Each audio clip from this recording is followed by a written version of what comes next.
Hey guys, welcome back to my YouTube channel. Today we will be going to discuss about a higher level combined analytical study design, that is nested case control study. See, if you are new on my channel, then kindly subscribe it, okay? And if you have come here to gain knowledge, then please watch the video till the end, because it will be definitely helpful for your exams. See, इस study को समझने से पहले हम उन दो questions को देखते हैं जो हमारे एग्जाम में पहले से आ चुका है, ठीक है। See nested case control study is which type of study, do you know. वैसे तो ये कोहॉर्ट और केस कंट्रोल स्टडी का एक कॉम्बिनेशन होता है, बट इफ चॉइस में दोनों अलग अलग दिए हों तो nested case control study is mainly a type of cohort study. आप क्या चूज करोगे? Option, it is a type of cohort study, okay.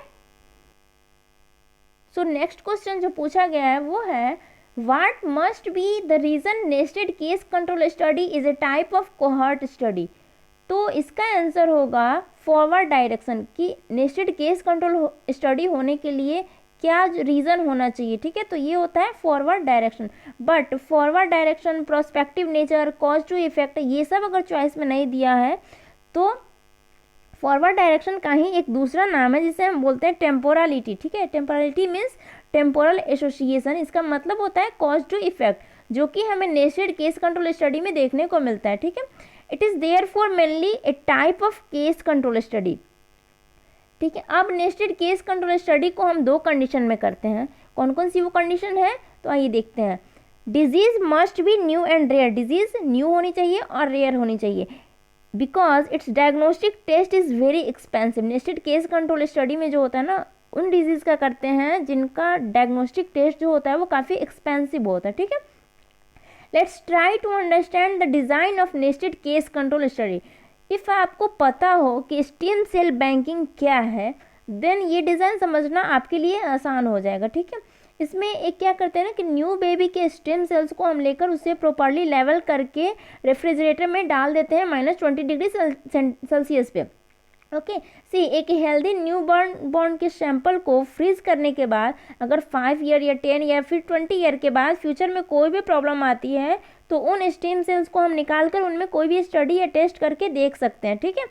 इसी डिज़ाइन को हम नेस्टेड केस कंट्रोल स्टडी कहते हैं। लेट्स सपोज कि इस ईयर 2022 में आपके शहर के हॉस्पिटल में जिसमें आप सपोज काम कर रहे हो उसमें 10,000 लाइव बर्थ होते हैं, जो कि नॉर्मल है, ठीक है।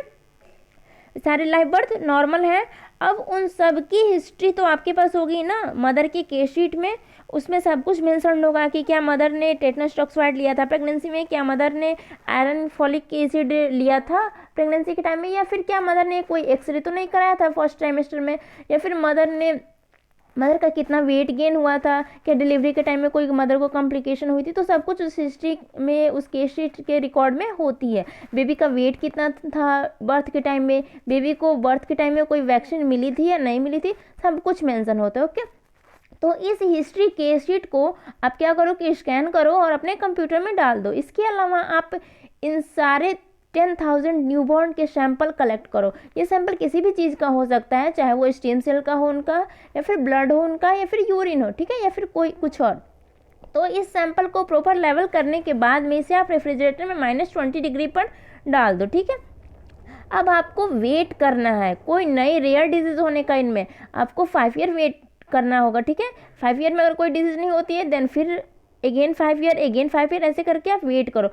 बट सडनली क्या होता है कि अगर 20 ईयर्स के बाद में सपोज 2042 में इनमें से 50 बेबी जो एडल्ट हो गए हैं, 20 ईयर्स के एडल्ट हैं अभी, उनको क्या हो जाता है, कोई नई डिजीज़ हो जाती है, ओके, जो कि रेयर है, ठीक है। तो ये नई डिजीज़ है जिसका पॉजिटिव एजेंट हमें नहीं पता, तो हम कह सकते हैं कि दीज आर 50 केसेस, हम इनको 50 केसेस में रखेंगे। बाकी कितने बचे, तो 10,000 में से 50 माइनस कर दो तो बाकी आपके बच जाते हैं 9,950। तो ये हेल्दी लोग बचे, ठीक है। तो उसमें से आप 50 कंट्रोल को सिलेक्ट करो। आइडियली तो 200 कंट्रोल सिलेक्ट करने चाहिए, बट 50 आप सिलेक्ट करो क्योंकि इसमें जो डायग्नोस्टिक टेस्ट होता है वो काफ़ी एक्सपेंसिव होता है, ठीक है। तो सी, अब आपके पास 50 केसेस हैं एंड 50 कंट्रोल है, 50 जिनको डिजीज हुआ और 50 जो बाकी जो 9950 जो हेल्दी लोग थे, इसमें से आपने 50 कंट्रोल सेलेक्ट किया। तो इन सब में आपको क्या करना है, अब आपको इन केस एंड कंट्रोल को लेकर वापस टाइम में जाना है और इनकी 20 ईयर पुरानी हिस्ट्री कंपेयर करनी है। अगर आपको उस हिस्ट्री में कोई भी डिफरेंस मिल गया तो शायद वही रिस्क फैक्टर हो सकता है केसेस की मदर ने कोई ड्रग खाई हो, लाइक डाइथाइलसिल्वेस्ट्रॉल जो होता है प्रेगनेंसी के फर्स्ट ट्राइमेस्टर में, और कंट्रोल की मदर ने वो ड्रग नहीं खाई थी। तो अब हम कह सकते हैं कि शायद डाइथाइलसिल्वेस्ट्रॉल जो है उसका एक्सपोजर जो प्रेगनेंसी में हुआ था वो एक रिस्क फैक्टर है इन बच्चे के 20 ईयर ऑफ एज में ये न्यू रेयर डिजीज होने का। ठीक है, तो सपोज आपने सारी हिस्ट्री कंपेयर कर दी और सारी हिस्ट्री कंपेयर करने के बाद भी अगर कोई डिफरेंस नहीं मिलता है, ठीक है, तब हमारे पास एक और ऑप्शन है कि अब आप इन दोनों केसेस एंड कंट्रोल को लो और दोनों के सैंपल को आपस में कंपेयर कर दो। मीन्स आपने हिस्ट्री कंपेयर किया, अगर हिस्ट्री में आपको कोई रिस्क फैक्टर नहीं मिलता है तो आप क्या करोगे, हिस्ट्री अगर नॉर्मल आती है तो फिर सैंपल कंपेयर करोगे। हो सकता है कि आपको उसमें कोई डिफरेंस मिल जाए सैंपल में और वही रिस्क फैक्टर हो। सपोज केसेस के सैंपल में आपको पता चलता है कि T4 लेवल इनका हाई था बर्थ के टाइम पे एंड कंट्रोल में T4 लेवल नॉर्मल था बर्थ पे। ठीक है, तो हम कह सकते हैं कि higher T4 level at birth can be the risk factor of the disease at the age of 20 year. ठीक है, तो हिस्ट्री एंड सैंपल के बेस पर एक चांस ले सकते हैं कि हमें शायद इस न्यू डिजीज़ या रेयर डिजीज़ जो है इसका पता चल जाए कि इसका रिस्क फैक्टर क्या है। ठीक है, इस सैम्पलिंग को हम सारे के सारे 10,000 बच्चों में तो नहीं लगाते हैं ना। तो क्यों नहीं लगाते हैं, क्योंकि न्यू डिजीज़ का डायग्नोस्टिक टेस्ट हमेशा काफ़ी एक्सपेंसिव होता है, तो इसीलिए 50 ही हम कंट्रोल लेकर और 50 केसेस पर ही लगाते हैं। ठीक है, अब इस स्टडी को समझना और भी आसान है। For example A small case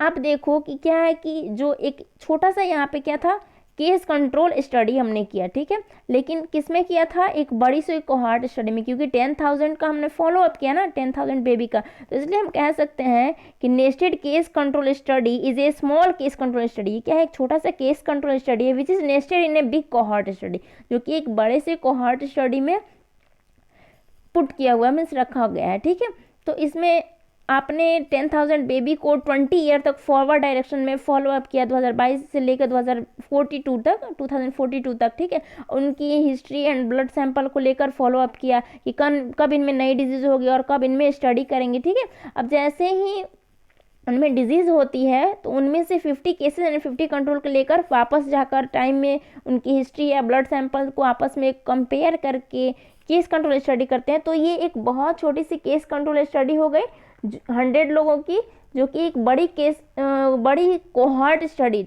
10,000 baby में की गई है। ठीक है, so a small case control study nested और put in a big cohort study, therefore nested case control study is a cohort study. Okay, because जब हम इस स्टडी को आज स्टार्ट करते हैं तो हम मान के चलते हैं कि शायद आज एक्सपोजर हो गया और फिर हम फॉरवर्ड डायरेक्शन में जाते हैं 10 ईयर 20 ईयर 30 ईयर या 40 ईयर तक, जब तक डिजीज़ होगी, जब हम वापस आकर स्टडी को ख़त्म करेंगे। ठीक है, तो we are moving in forward direction, आप देख रहे हैं कि हम फॉरवर्ड डायरेक्शन में जा रहे हैं and it takes also a lot of time, so that nested case control study is a cohort study. Okay, मैंने 2-3 बार रिपीट कर दिया कि nested case control study cohort study है। ओके, सो याद रखना। Now let's see some applied and slightly higher level question, कि अभी तक आपने एनालिटिकल स्टडीज़ के 5 डिज़ाइन को समझा। ठीक है, अब क्वेश्चन ध्यान से देखना है and at the start of study they are asking you exposure and outcome. जो क्वेश्चन आता है वो पूछा जाता है कि स्टडी के स्टार्ट में एक्सपोजर हुआ था या नहीं हुआ था, आउटकम हुआ था या नहीं हुआ था, या फिर दोनों हो गया था। ठीक, तो इस टाइप्स के कुछ क्वेश्चंस आते हैं, जैसे कि फर्स्ट हम देखते हैं प्रोस्पेक्टिव कोहॉर्ट स्टडी से। तो क्या प्रोस्पेक्टिव कोहॉर्ट स्टडी हम किस पे करते हैं, तो उसमें हम रिस्क फैक्टर को लेते हैं ना, जैसे स्मोकिंग को। तो स्मोकिंग क्या है, एक्सपोजर है, तो एक्सपोजर तो हो गया, लेकिन उसमें क्या करते हैं 15 साल वेट करते हैं, फिर देखते हैं कि लंग कैंसर हुआ या नहीं, मीन्स आउटकम नहीं हुआ है। 15 ईयर वेट करके तब हम देखते हैं ना आउटकम, तो आउटकम नहीं हुआ। तो प्रोस्पेक्टिव जो कोहॉर्ट स्टडी होती है उसमें सिर्फ एक्सपोजर होता है at the time of study, eight the start of study. And case control study को देखें तो इसमें हम क्या करते हैं कि किसी हॉस्पिटल के रिकॉर्ड को उठाते हैं लंग कैंसर का, उससे हिस्ट्री जाके पूछते हैं। तो मीन्स जो पहले तो आउटकम हो गया है, लंग कैंसर हो गया है, फिर उसकी हिस्ट्री आके पूछे तो हमें एक्सपोजर मिला, ठीक।